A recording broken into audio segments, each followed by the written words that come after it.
അമ്മ മെലിഞ്ഞു പോയിരുന്നു അമ്മയുടെ ദേഹം ശോഷിച്ചു പോയിരുന്നുവോ? മലമയീ ശയ്യാറ്റ സാമ്പൽസരി, എന്റെ മലമൂത്രത്തെ അമ്മ കൊല്ലക്കണക്കിന് കാലം ശയ്യയാക്കിയിരുന്നുവോ? ഇന്നത്തെ പാഠപുസ്തകങ്ങൾ ഇതൊന്നും തിരഞ്ഞിട്ട് കാര്യമില്ല.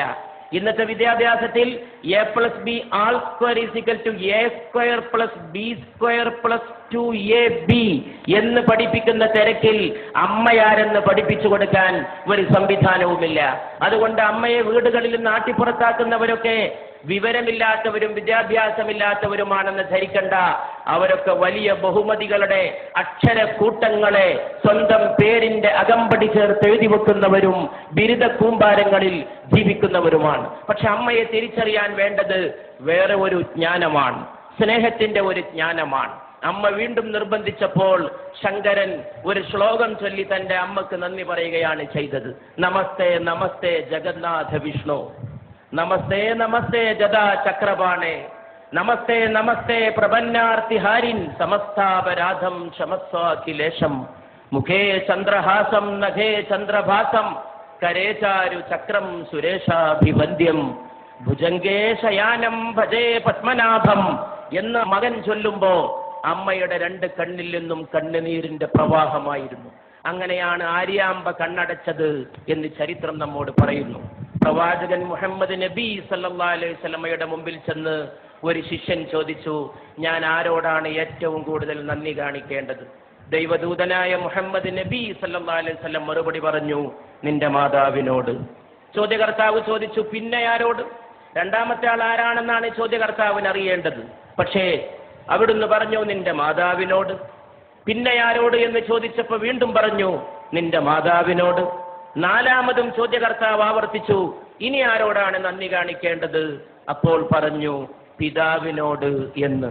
3 വട്ടം മാതാവും 4ാമത് മാത്രം പിതാവ് പോലും കടന്നു വരുന്ന വ്യാഖ്യാനമില്ലാത്ത, വർണ്ണിക്കാൻ കഴിയാത്ത സുഹൃതത്തിന്റെ പേരാണ് അമ്മ എന്ന് പറയുന്നത്.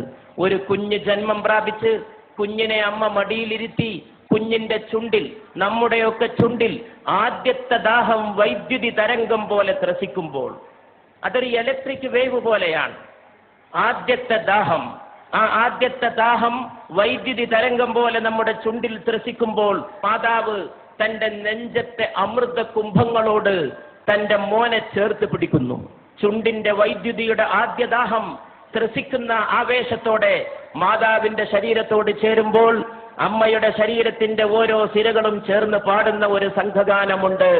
നീ അമ്മയാണ്, നീ അമ്മയാണ്, നീ അമ്മയാണ്. ഞാൻ വിശ്വസിക്കുന്നു ഈ ലോകത്തെ ഏറ്റവും വലിയ കലാമുഹൂർത്തം ആ സന്ദർഭമാണ്. The best artistic moment of human life, മാനവ ജീവിതത്തിന്റെ ഏറ്റവും ഉത്കൃഷ്ടമായ കലാമുഹൂർത്തം. അത് അമ്മയ്ക്ക് മാത്രം വശമുള്ളതാണ്, അതാർക്കും അവതരിപ്പിക്കാൻ കഴിയില്ല.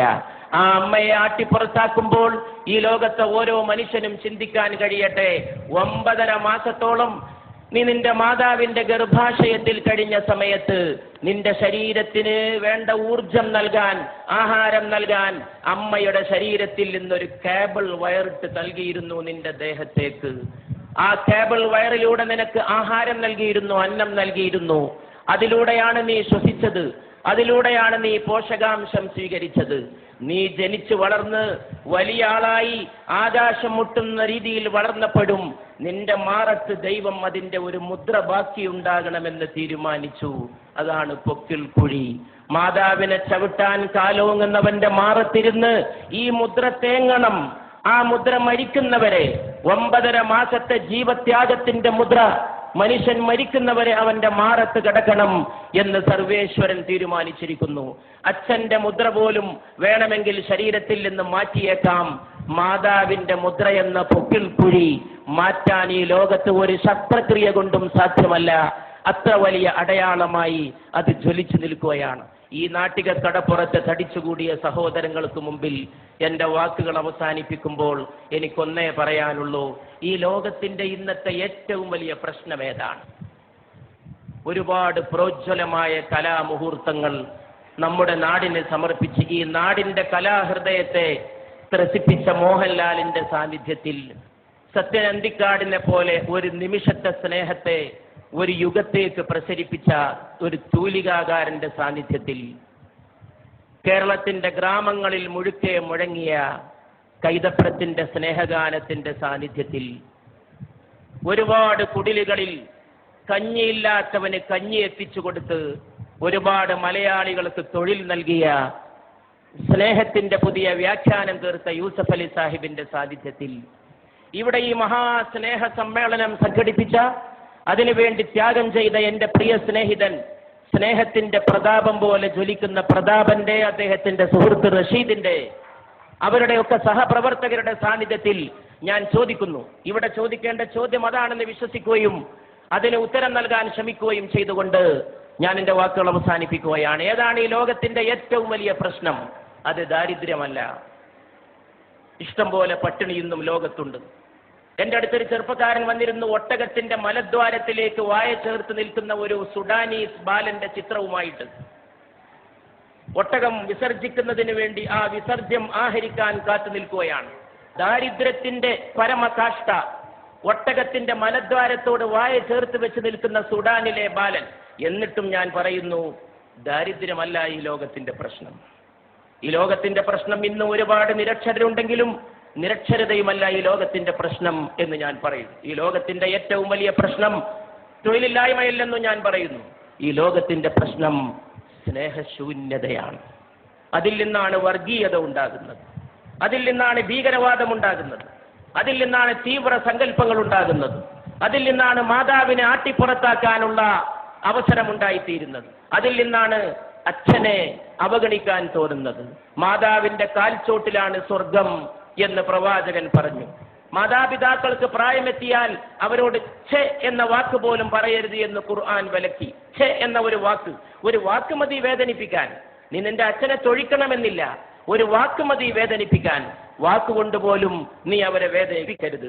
ദൈവത്തോട് നന്ദി ചെയ്യുന്ന പോലെ നീ നിന്റെ മാതാപിതാക്കളോട് നന്ദി ചെയ്യണം എന്നും ഖുർആൻ തുടർന്ന് കൽപ്പിക്കുന്നു. അതുകൊണ്ട് പ്രിയപ്പെട്ടവരെ, ഇന്നത്തെ ലോകത്തിന്റെ ഏറ്റവും വലിയ പ്രശ്നം സ്നേഹശൂന്യതയാണ്. അത് ഓർമ്മിപ്പിച്ച വലിയ ഒരു അമ്മയെയും ഞാൻ ഓർക്കുന്നു. അത് മദർ തെരേസയാണ്. ഇന്ത്യയിലെ വലിയ ഒരമ്മ, ഒരുപാട് മക്കളെ മാറോട് ചേർത്ത അമ്മ. സ്നേഹമെല്ലാം ജയിക്കും, സ്നേഹമെല്ലാം പൊറുക്കും എന്ന് പഠിപ്പിച്ച ആ അമ്മയുടെ പേരിൽ ഈ സ്നേഹ സദസ്സ്, ഇവിടെ കൂടിയ എല്ലാ അമ്മമാരുടെയും പേരിൽ, മോഹൻലാലിന്റെ അമ്മ ഇവിടെ വിളക്ക് കൊളുത്താൻ എത്തിയത് ഒരുപക്ഷെ ഈ മൺതരികൾ നാളെ ഓർത്തേക്കും.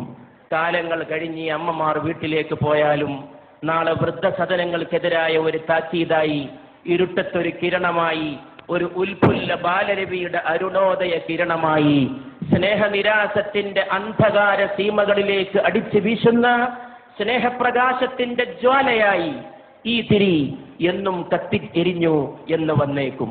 അപ്പോഴും നിങ്ങളും ഞാനും ഓർത്തേക്കും, നമ്മൾ രാത്രി ഉറങ്ങിക്കിടക്കുമ്പോ നമ്മുടെ പിതാവ് വന്നത്. അർദ്ധരാത്രിക്ക് ശേഷം തൊട്ടിലിൽ കിടക്കുന്ന എന്നെയോ നിങ്ങളെയോ നോക്കി അമ്മയോട് അല്ലെങ്കിൽ ഉമ്മയോട്, അച്ഛൻ അല്ലെങ്കിൽ ബാപ്പ ചോദിച്ചത്, ഉപ്പ ചോദിച്ചത്, എന്റെ മോൻ ഉറങ്ങിയോ? എന്റെ മോൻ. ഈ ലോകത്ത് ട്രാൻസ്ലേഷൻ ഇല്ലാത്ത, പരിഭാഷയില്ലാത്ത ചില പദങ്ങളുണ്ട്, അതിൽപ്പെട്ടതാണിത്. ആ സമയത്ത് പാവം മാതാവ് പറഞ്ഞിരിക്കും, മോൻ ഉറങ്ങി അല്ലെങ്കിൽ മോൾ ഉറങ്ങി എന്ന്. അപ്പൊ ഈ പിതാവ് തൊട്ടിലിൽ നിന്ന് കുഞ്ഞിനെ, നിങ്ങളെ എന്നെ വാരിയെടുത്തത്, മൂക്കോട് ചേർത്ത് ഉമ്മ വെച്ചത്, കവിളത്തും നെറ്റിയിലും ശിരസിലുമല്ല, നമ്മുടെ കുഞ്ഞിക്കാലുകൾ മൂക്കോട് ചേർത്ത് വെച്ച് ആ പാവപ്പെട്ട മനുഷ്യൻ വിതുമ്പിയത്. അതിന്റെ ഒരു സ്നേഹത്തിന്റെ മുഹൂർത്തം ഓർമ്മയുണ്ടെങ്കിൽ കേരളത്തിലെ വൃദ്ധസദനങ്ങൾ മുഴുവൻ അടച്ചിടാനും അവിടെയുള്ള വൃദ്ധ ദമ്പതികളെ സ്വന്തം വീടുകളിലേക്ക് കൂട്ടിക്കൊണ്ടുപോകാനും ഇവിടുത്തെ മക്കൾക്ക് സാധിക്കുമായിരുന്നു എന്ന് ഞാൻ വിശ്വസിക്കുന്നു. ആ സമയത്ത് ഒരു പക്ഷേ ഏതോ ഒരു കവി വിലപിച്ച പോലെ കാലവും വിലപിച്ചേക്കും. ഈ മഹത്തായ സദസ്സ് ഞാനൊരു ഹിന്ദുസ്ഥാനി കവിയുടെ വാക്കുകളെ കൊണ്ട് ഉദ്ഘാടനം ചെയ്യുകയാണ്. ഘർ ലോട്ട് കെ റോയേംഗെ മാം ബാപ്പ് അക്കേലെ മേ, ഘർ ലോട്ട് കെ റോയേംഗെ മാം ബാപ്പ് അക്കേലെ മേ. വീട്ടിൽ പോയിട്ട് അമ്മയും അച്ഛനും ഒറ്റക്ക് കരയും. घर लौट कर रोएंगे माँ बाप अकेले में, मिट्टी के खिलौने भी सस्ते न थे मेले में. എന്തുകൊണ്ടാണ് വീട്ടിൽ പോയിട്ട് അച്ഛനും അമ്മയും ഒറ്റക്ക് കരയുന്നത്? മണ്ണുകൊണ്ടുണ്ടാക്കിയ കളിപ്പാട്ടത്തിന് പോലും ചന്തയിൽ നല്ല വിലയായിരുന്നു. ഈ കവി വാഴ്ത്തപ്പെടട്ടെ. മണ്ണുകൊണ്ടുണ്ടാക്കിയ കളിപ്പാട്ടത്തിന് പോലും ചന്തയിൽ നല്ല വിലയായിരുന്നു. മനുഷ്യരെ നിർമ്മിച്ചൊരുക്കുന്ന മാതാവിനും പിതാവിനും ഒരു വിലയുമില്ല. ആ കളിപ്പാട്ടത്തിന്റെ വിലയെങ്കിലും അമ്മയ്ക്കും അച്ഛനും തിരിച്ചേൽപ്പിക്കുന്ന മനോഹരമായ ഒരു പ്രഭാതത്തിന്റെ നാന്ദിയാകട്ടെ ഇന്നത്തെ വൈകുന്നേരത്തെ അസ്തമയ ശോഭ എന്ന പ്രാർത്ഥനയോടെ ഞാൻ എൻ്റെ വാക്കുകൾ